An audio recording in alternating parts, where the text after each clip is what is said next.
Telangana teachers eligibility test के खिलाफ आज सदर एनएसयूआई बी वेंकट की क़यादत में एक धरना मुनक्किद किया गया और टेट को मुलतवी करने का मुतालबा किया गया।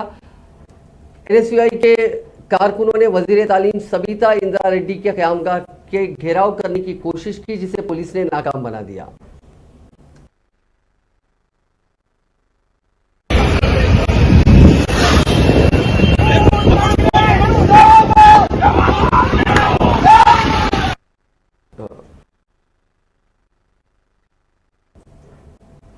आज एनएसयूआई के कारकुनों ने सालारजंग म्यूजियम के पास भी धरना देते हुए वीर सावरकर की तस्वीर लगाने पर शदीद एतराज का इजहार किया।